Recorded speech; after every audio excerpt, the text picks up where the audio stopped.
Good evening, everyone, and welcome back to the crazy world of 1 in second Malagasy Armed Forces What If modelling. I think I'm probably the only modeller to model the What If Malagasy Armed Forces. You're more than welcome to join in. So, in the previous video, I covered the initial plan for Operation Red Duck, which is like Operation Black Buck, but not quite as far. The goal is to get a Vulcan onto the target at Dar el Marmatia Air Base and take out the Tu-22s and the AS-6 missile stores, which are impacting global shipping. So I covered the plans. Now, the good thing about the Malagasy What If Armed Forces is that when a planning session is made, there's then time for reflection.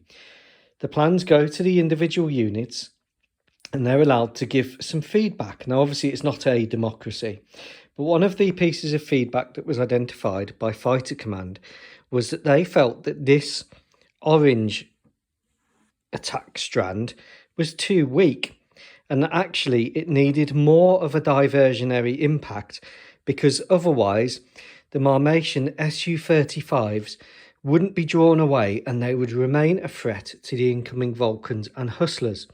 So that has duly been incorporated into the revised planning session. The other thing Malagasy Fighter Command suggested was that actually the J10s were not the right aircraft for these combat air patrols, and that actually combat air patrol number 2 should be further away to cover the bombers better. You don't want your bombers getting shot down. So there is a change of plan, and the main change of plan is that instead of cap 2 being here, there'll be an extended cap 3, and that will be using the Su-30 MK Madagascars. Cap 2 will also be using the Su-30 MK Madagascars because they have the range to get out to these extreme combat air patrol zones. KC-135s will be on refueling tracks to support them, and they also felt that the nearest cap 1, and the diversionary attack should be covered by the Gripens. So let's have a look at what Fighter Command has proposed, and then we'll have a look at the Marmatian air defence threat and see whether this will give the bombers the cover that they need. So here are the strike aircraft assembling for the mission. This is almost a full component, however it's a few flights short. Now I do have other aircraft, but I don't have a big enough table. So Cap 1 will have the Gripens providing cover. Now, the Malagasy Air Force Gripens are well equipped. Not only do they have the Iris-T short-range air-to-air missile, they have helmet-mounted sights, and they have the Meteor. Now, the Meteor outranges the Marmatian air-to-air missiles, and they use the Meteor with the AIM-120 AMRAAM. So they've got a good ability to counter the Marmatian threats. These light fighters are very nimble, very high G aircraft, good for BVR and good for close-in within visual range fighting. The only thing they lack, being C models, is the infrared search and track sensor. So those will be taking up position in Combat Air Patrol 1. Now if we look at the grey wave, and the grey wave is the wave which is going to be going in and attacking the nearest S-300 site. This will be primarily run by the FC-31 Chinese export low observable fighter, and here it is resplendent in all its glory. Now these will be using decoys, and this is a BQM-74M Madagascan modification with wings that pop out so it can be stowed within the weapons bays of the FC-31s or under wing. And these decoys will be used to fool the Marmatian air defences into thinking that they're being attacked by cruise missiles. And that'll be used to support the actual use of glide bombs, which will be going in and destroying those sites. Now, one thing that Fighter Command said was that the orange strand, needed a bigger diversion. Relying on just the super angry butterflies alone would not be enough to overwhelm the S-300 site. Now, it's really crucial that this diversion works because down the bottom of Marmatia is very strong air defences, lots of interlinked S-300 sites. So this diversion needs to be strong enough to take out this S-300 site so it doesn't pose a threat to the FC-31As, and that it doesn't pose a threat to the purple track. So they have suggested using the J10 Fleet, a flight of J10s equipped for the suppression of enemy air defence role. Now the J10 is a good swing role fighter and that can do air-to-air and air-to-ground. To get in close to the S-300 sites, they're going to be using the J10 UAV. So this is a way of not putting the pilots at risk. It's equipped with glide bombs and the Penguin Seed cluster munition, anti-armour cluster munition. So it's a good way of attacking the S-300 sites without exposing the pilots to risk. And they'll be supported by the two-seat J10D, which is a Madagascar-only model. And that is equipped with Israeli Spice standoff bombs, KH-31 anti-radiation missiles, Python 4 air-to-air missiles, targeting pod, and it's especially equipped for the suppression of enemy air defence role. So a really good piece of kit to have on your side. The other J10s will be carrying a mix of air-to-ground and suppression of enemy air defence weapons, such as the Popeye missile, and there's another Spice bomb. I've covered the Delilah cruise missile. I've covered the Delilah cruise missile in another video, but let's just say that this attack will be going in stronger. And here's the Popeye cruise missile. So the J10s are well equipped for air-to-air combat and to make the orange diversion track stronger. So the plan is that the super angry butterflies will go in. Most of these will be attrited and shot down. And then the S-300 sites will be whacked by the J10 flight here, which is going to be doing some damage to them.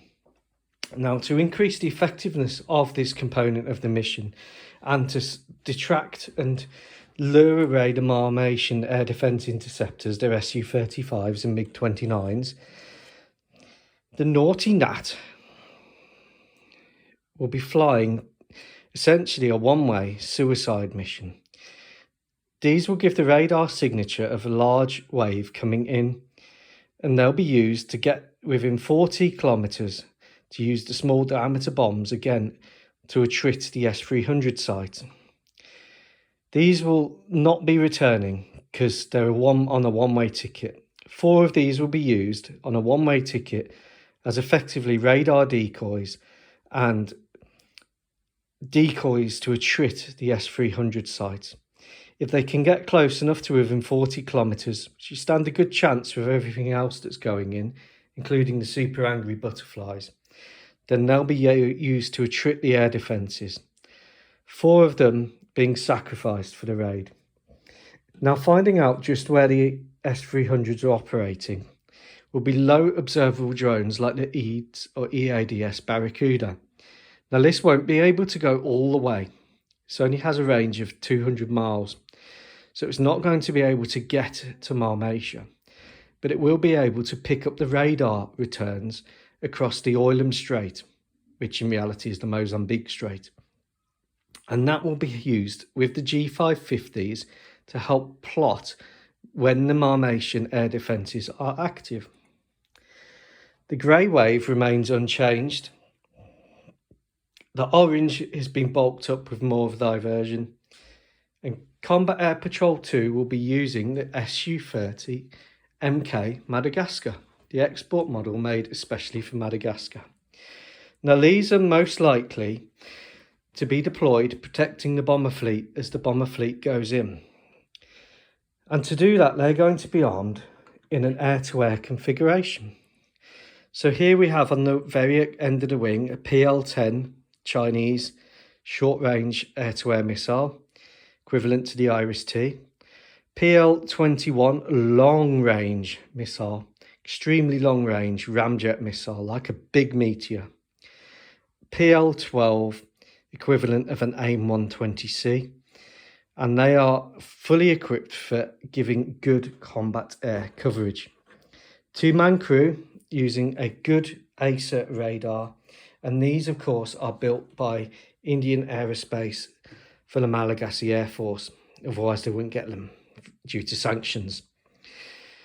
There's not many Su-57s, So the ones they are will be primarily supporting the grey track and supporting the purple track.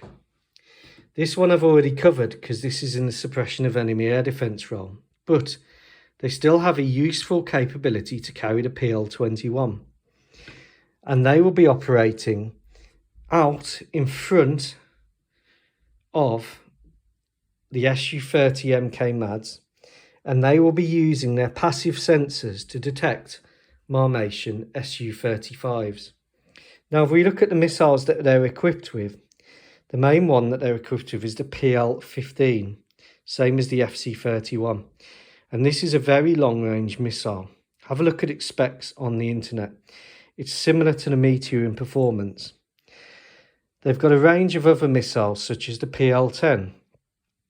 And that's the main difference between the Malagasy armed forces and the Russian armed forces, is that they use Chinese missile technology and Western missile technology for the NATO standard jets. But the Chinese missile technology exceeds the Russian ones. The purple track is pretty much unchanged, but the bombers will be going in on a last leg at low level. That doesn't pose a problem for the Hustlers, the Su-34 or the Vulcans. They're all capable at low level, and they will really be sea skimming at this point. Now, the Bomber Command Vulcan crews said that they weren't happy with the use of JDAMs because it only gives a 15-mile standoff range. So they are carrying the Malagasy's own Penguin guided 2,000-pound glide bomb.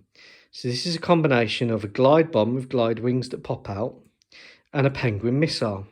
So the Penguin missile gives up to 60 miles standoff booster range. It's a very smart warhead, man-in-the-loop targeting, very accurate, and delivers a 2,000-pound punch. And here's one with the wings extended to show you how it is in flight. It's effectively a mini 2,000-pound cruise missile bomb. So a very effective piece of kit. And the final SAM site, which is the one around the airfield, will be targeted both by the FC-31s from the south, Super Angry Butterflies if they make it through that far, and by the Hustlers using a combination of J-cells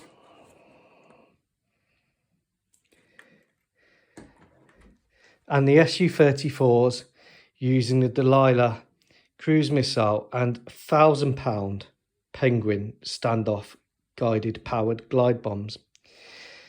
So I think we've got enough there to deal with the Marmation air defence threat. And I'll do another video just talking about the air defence threat and just comparing how the use of Chinese missiles will give better kinetic performance to the Malagasy armed forces. So there are a few more aircraft upstairs in the loft, but this is pretty much the strike package forming, and the units will now be issued their warning orders to get ready for Operation Red Duck.